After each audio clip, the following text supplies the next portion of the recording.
Welcome to Psych with Sigmund, the show where we dive into the fascinating world of psychology and explore the complexities of the human mind. I'm your host, Sigmund, and today we're going to talk about a fundamental concept in social psychology that can help us better understand ourselves and others: fundamental attribution error. So, what is fundamental attribution error? In simple terms, it's the tendency to overestimate the role of personality and underestimate the impact of situational factors when explaining someone's behavior. This concept emerged in psychological theory back in the 1950s with the work of psychologists like Fritz Heider, who proposed that people tend to attribute others' behavior to their character or disposition rather than to situational factors. Since then, numerous studies have confirmed this bias and explored its implications for our social perceptions and relationships. One of the key theories underlying fundamental attribution error is the concept of attribution theory, which suggests that we tend to attribute causes to events or behaviors based on our prior experiences, expectations, and motivations.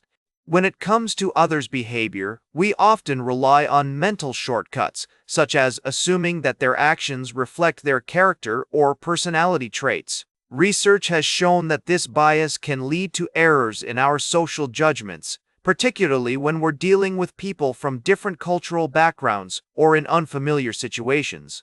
For example, a study by psychologists Ross and Nisbet found that people tend to overestimate the role of personality and underestimate the impact of situational factors when explaining others' behavior, even when they have access to information about the situation. Another important theoretical framework for understanding fundamental attribution error is the concept of cognitive dissonance, which suggests that we tend to experience discomfort or tension when our expectations or beliefs are challenged. When we encounter someone who behaves in a way that contradicts our expectations, we may feel motivated to attribute their behavior to their character or personality traits, rather than reconsidering our own assumptions.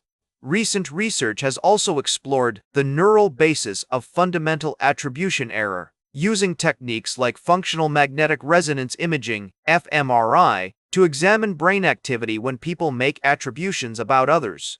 These findings suggest that our brains tend to default to internal attribution modes, which can lead to errors in our social perceptions. So, how can understanding fundamental attribution error help us in our everyday lives?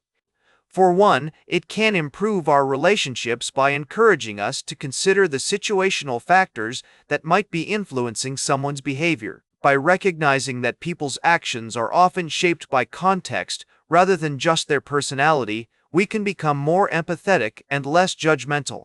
For example, imagine you're at work and a colleague is being short-tempered or irritable.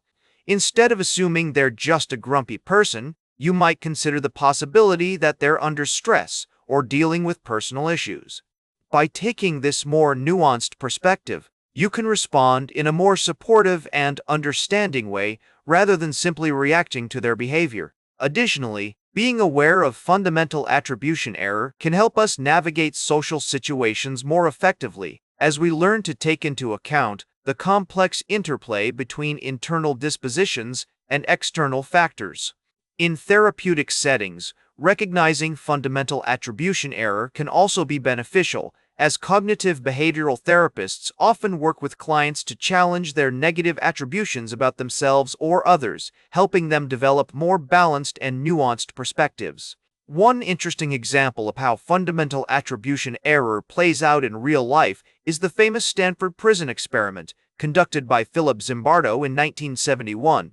In this study, a group of normal, well-adjusted college students were randomly assigned to play the roles of prisoners or guards in a simulated prison setting. Within days, the guards began to exhibit sadistic and authoritarian behavior, while the prisoners became submissive and depressed. This study highlights how situational factors can shape our behavior in profound ways, often beyond our awareness or control. By recognizing the power of context and the limitations of our attributions, we can cultivate greater empathy, tolerance, and self-awareness. In conclusion, fundamental attribution error is a pervasive bias that affects us all, influencing how we perceive and interact with others.